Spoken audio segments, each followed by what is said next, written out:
parents or other caregivers do to help? Well, it's not like help carry the burden because it's their burden. It's their children, but what can they do in partnership with the educators in their child's life to make it, I don't know if the word is easier, but helping that child navigate this unstable, it's kind of like you're on one of those boards that keeps going up and down and sliding in around, and it's not from day to day, from hour to hour, it's in a different direction. Well, I think part of it is recognizing that we may never understand exactly what that child is experiencing because we're not that child, right? Even though we may be part of that family system, we may be connected in some way as a friend or a colleague or, a relative of some kind. We don't know what that child is experiencing because everyone's lived experience is different.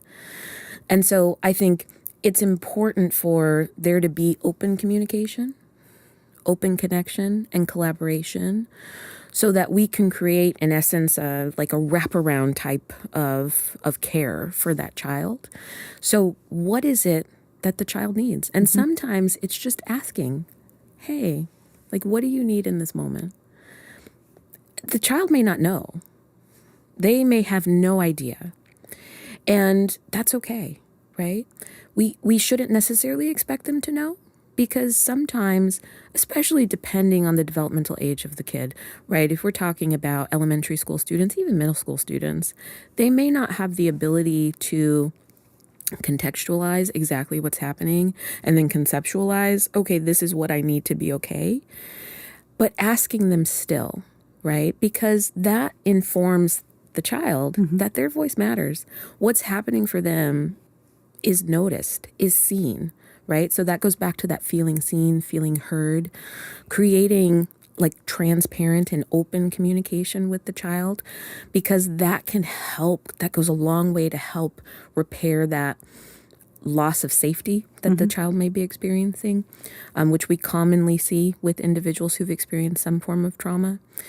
And so as the individuals, like the system, that child's system, come together, understanding we may want to make it better in some way. We don't know how, but we're going to figure it out, right? So that's that open dialogue, that open communication that's necessary. And then maybe there are, things that can be brainstormed, right? Like ensuring that there is someone who's always available for the child should they need to reach out for any type of support. Ensuring they know where to go to find that support. That's a critical piece, right? Setting routine, creating structure that is consistent from when they wake up, go to school, when they come home in the evening, to when they go to bed, that there's a consistent structure and routine that happens, because that, again, goes a long way to try and to repair, in some ways, that lack of safety that the child may be experiencing in the wake of the trauma. I think we forget, I think we do forget how much the children actually understand what is going on. Because these are the same children who are often put into the role of translating. So they understand, the gas bills and power bills and rent and going to the doctor. It seems almost overwhelming that they now have to deal with this when you're 8 years old. Yeah. I guess there's no solution to that, though. I think part of it is that transparency, right? That empowerment. We want to protect our children. We want to protect them from the horrors of life, whatever they may be. And also, I think we sometimes forget that children are not stupid. They pay attention. They know a little bit more about what's happening than we think they do, or we like to believe that they do. And so that's why it comes back to what I was saying in the beginning, having those conversations, right? Recognizing, acknowledging that we know this is happening. You may have been affected by this, and here's how we can support you. Here are the things that we want to do to support you. Here are the avenues, here are the resources that are available, not just to you, but also to your family. And so that's why I think, yes, you have these conversations in the classrooms, you have these conversations in assemblies, you have these conversations in parent-teacher meetings, in PTA meetings, right? Like, you just have these conversations so that everyone is on the same page. Don't have the conversation with the child off to the side. Mm-hmm. Have the conversation with the kid, because ultimately, if you're not telling them, they're going to try and figure out, well, I want to know what's happening. So where do I need to go? How can I find out? Right. And you want to have the conversation because you're having the conversation in a caring and supportive way. That doesn't mean that you are like altering, or necessarily you may be filtering some things, but that you are not allowing the child just to go exploring on their own, because oftentimes what they will find will be much harder, much rougher for them to take. And it may further a lack of understanding of what are the supports that are in place for them, thereby escalating their emotional dysregulation, the stress that they're experiencing. And that's not something we want for our children. Do we have any sense of what kind of long-term impact this might have in those kids? The reason I ask, and this is a very personal thing, is my parents were civil rights activists. So I regularly saw law enforcement's interaction. It took my mother years, and I look like this. No, my mother looked like you. It took my mother years to get me to the point where I could trust the police officer. You see all the officer friendly, the policemen are your friends. I did not grow up. Based on what I saw from a very personal experience, they were not my friends. So now you have, much to the chagrin to regular local law enforcement, people claiming they're police, wearing something that says police, but really they're not. And a child is seeing that. It has to, that's a very simple experience that one can appreciate. But there have to be other visceral experiences that are going to shape how these children see the world as they grow up, and the adults who are supposed to be trusted figures, not just the teachers, because as far as we're talking about, they are actually creating the safe spaces. But teachers aren't the only adults in the world.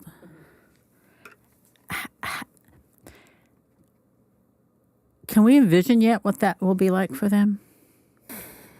I mean, I think there has been a lot of research that has been done on, adverse childhood experiences, ACEs, where we know that when children experience a certain number of ACEs, it leads to difficulty, not just emotionally, but also physically, biologically, right? Yeah. We see increases in certain chronic conditions as they age in life.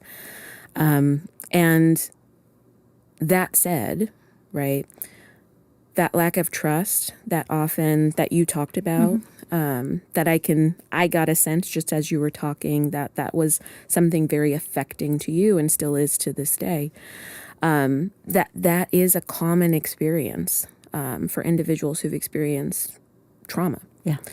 And so this specific type of trauma, right, the loss of family, the loss of parents, caregivers, siblings, friends, that will lead inevitably to a lack of trust, not just in terms of relationships, making bonds, right, forming bonds, things of that nature, but just a lack of trust in the system, a lack of trust in the political system, lack of trust, in the idea that things will work out, things will be okay if you work hard, if you do what you need to do, like you and your family will be okay. If you play by the rules, you'll be okay. Exactly. Because we see that that's not happening for people. People have been playing by the rules. They've, been showing up, for appointments and things, and yet still they're being detained and so forth.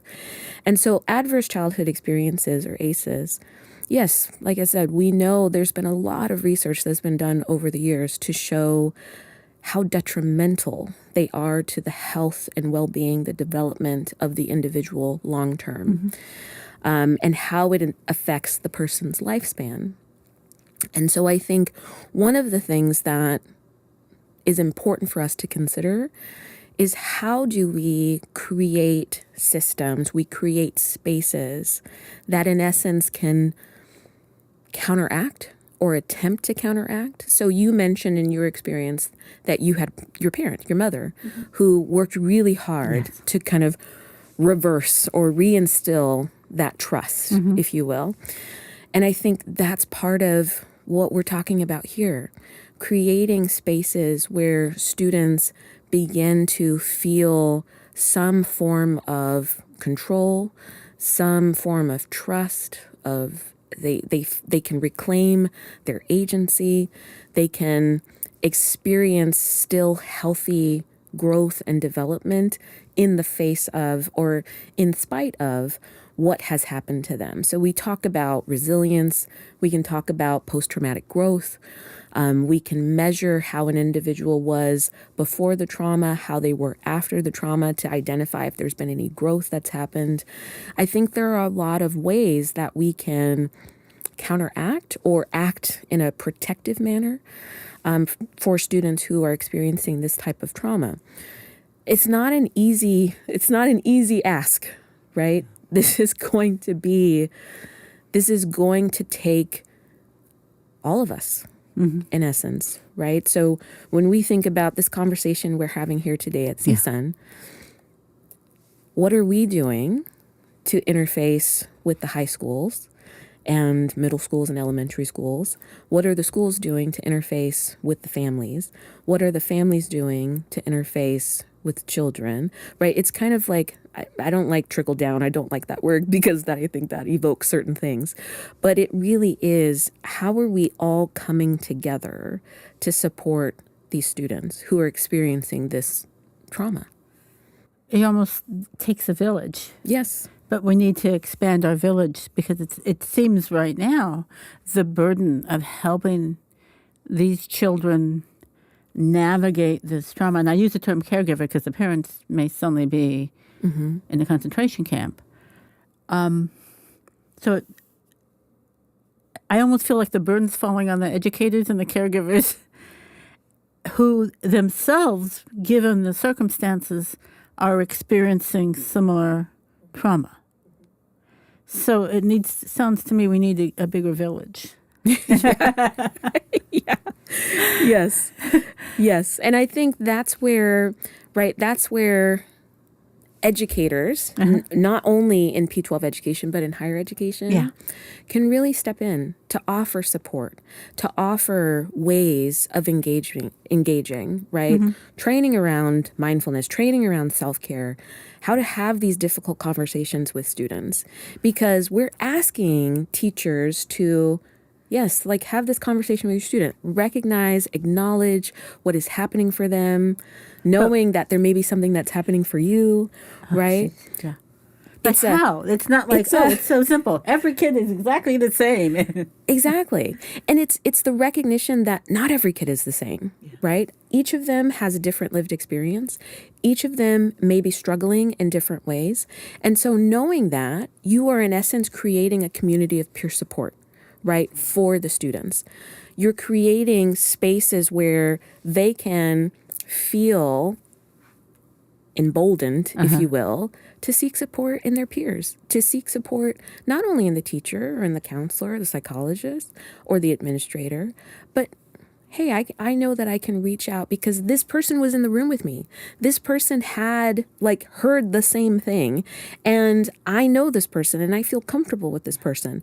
So how are we creating spaces that allow for that development? That's one of the practices in trauma-informed practice or healing-centered practice is peer support. That's one of the key critical areas connected to that. And so we here right, in higher education, it's almost like, I believe personally, we have a like a moral responsibility to engage with educators in P12 to support them as they are supporting the students, right? Like, we are all in this together, because the children who are being affected, who are experiencing this trauma, these are children who are going to grow up and ultimately will be coming to college, right? And so it really is important for us to be engaged in that narrative, in that dialogue with individuals, to create sustainable practices that can be utilized day in and day out. So you're talking, I mean, it's interesting, you emphasize sustainable. So we're talking about, and it may be the wrong word, but pragmatic, realistic, but malleable practices.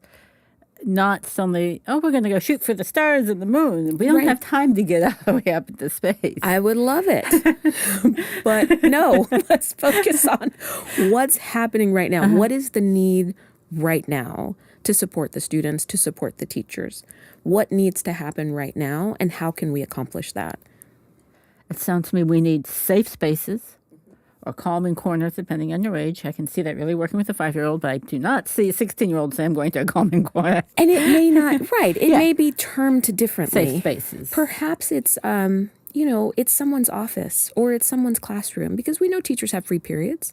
And I still remember my teachers from high school, the ones who had a significant impact on my development at that particular point in my life. I can name those teachers. Right? So can I. And so I think it's really important for the older populations, okay, we're having these conversations, and here are designated spaces where you can go to on campus at any point in time, right? And maybe the protocol is slightly different. So the student just doesn't get up and walk out of class and the teacher's like, hey, where are you going? Maybe it's a hand salute or a signal or something that identifies, I am here and I need to step out of this situation for a moment, right? So that the student can just identify that. They can get up, they can walk out, and they can go to that teacher's free period or whatever space has been created on campus where they can, just kind of regulate their emotions in that moment. And it also I think of also my favorite teacher, the one who impacted me the most, isn't necessarily the same for someone else. Exactly. But what's uniform, whether you're in kindergarten or you're in 10th grade, is having a trusted person who listens. I think that's true for us now. Yeah. And it may not even be that they need to listen, that they're just there, that this is a space that has been identified, and I feel comfortable going into the space with no expectations. There are no expectations that I'm going to divulge what exactly is happening for me right now. Because I think sometimes that's overwhelming for the individual, right? Like, I'm having the big emotions, I'm having the feelings, whatever it's happening. And now the only way I can access this space that is supposed to be safe, where I can feel comfortable in that moment, is by sharing exactly what's happening for me. We don't want to do that to students because they may not be able to articulate. May not be ready. Or they may not be ready. They may not be at a place where they can, just kind of open that, because once they open it, they can't close it, right? And so we really want to ensure that the individuals know, the students know, okay, there's no expectation here. I don't have to go into all of the details about everything that's happening for me in this moment. I can just go and I can be. I can just sit. I can work on coloring something, or I can play with some Play-Doh, because even high school students like playing with Play-Doh. Wow. I can go and I can do this thing, or I can just breathe. And then the third thing that stuck out in my mind is taking time for oneself, right? That's like the third. You kind of need to let the 7-year-old take time to just be. But what the grown-ups, and sometimes I would think an older sibling, while they're in high school or middle school, still will forget they're allowed to be themselves for a little bit. Yeah, because we don't think of, I would say we don't commonly think of, 5, 6, 7-year-olds, 8-year-olds as having, right, like as being their own independent individual person. That is not a common thing. It's like, you're the child. That's it. You're going to act the way that I tell you to act, basically. And as you grow and you mature, yes, I'll give you maybe more freedom and more agency and things of that nature. But really, it's important to understand that from the time a child is born, they have their own personality. They are their own person, right? And allowing them space to grow, to develop, to understand feelings, the feelings that they're having, so that they can articulate those feelings, right? That's a critical part of development. And I think we're getting a little bit better with that as a society. But in the face of trauma, sometimes it's more about how do we just protect them? Like, how do we shield them, shelter them from what's happening? Which means that we're not listening to them. We're not hearing what they're saying. And it's important to recognize that sometimes the child, they're not communicating with just their words. Their communication may be behavioral. They may be acting out. They may be, flipping things over, throwing things, yelling, screaming. And if we're not paying attention to that, we're missing those cues. We're missing that, oh, that's them actually telling us that they're not okay, that something is wrong, right? And so that's why it's critical to recognize, this is that part of that tracking, that being present, to understand what's happening for the students in the classroom, right? If the student is just kind of all of a sudden, now they're flipping over desks, when that was not a behavior that they had explained or had previously, that means something. Yeah. That's the way that they can communicate, or they're communicating these big feelings that they're having. And sometimes those big feelings, because they haven't had the space to really share or articulate, verbalize, they don't know how to say, I'm hurting, I'm upset, I'm angry, my parent is gone, my sibling is gone, my grandparent is gone, and I don't know when I'll see them again, right? Like, there is an effect, this profound loss that the child is experiencing that they can't necessarily verbalize. And so that's why we really need to pay attention and be attuned to the behaviors that we're seeing in the classroom. It just hit me because circumstances that cause grief and the loss of a loved one happen all the time. They happen, someone gets cancer, someone was in a car accident, heart attack. There are unforeseen circumstances that can be incredibly traumatizing and separating. But in this situation, you have the compounded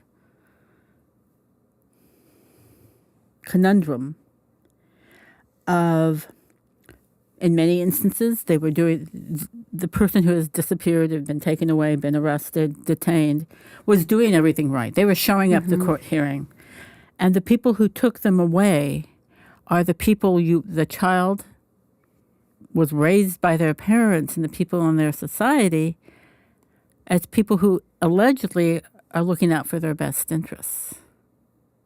So now you've got that whole world of what I thought were safe, the safe spaces in my world. If I do the right thing, I will be okay.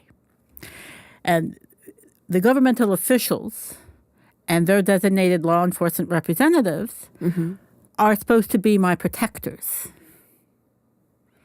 Oh, I can't imagine being 8 years old and have that being thrown. It's hard enough as an adult to figure this out. And I think that's where we get trauma just in general. Yes. There's often this feeling of lack of safety. It's like I wake up and the world is not as safe as I thought it was. But in this situation, as you just described, these are people, individuals who I thought were supposed to keep me safe, to keep my family safe. And wait, now you've taken my family away, right? And now I don't feel safe. And I don't think I can trust the system going forward, like we were talking about earlier. Yeah. And I think also in this specific type of trauma, this specific experience, this loss, as you mentioned, the other forms of loss that can just show up, whether it's cancer, car accident, things of that nature, you know what has happened. This person is gone because they battled cancer and they ultimately lost their battle, or they had a car accident and they're no longer here, or this thing happened and they've been lost to incarceration. Yeah. Right. There, you know what has happened. It's a clear A to B. Exactly. But here, what we have is, wait, they went to work or they went to court and now they're just gone and no one will tell us what has happened. Exactly. We don't know where they are. We don't know what has happened to them. We have no answers. There's no information. We don't even know why they were picked up. Except, they all had brown skin. Exactly. I have brown skin. And so it's a compounding of factors, right, that really adds to this lack of safety that the individual may be experiencing.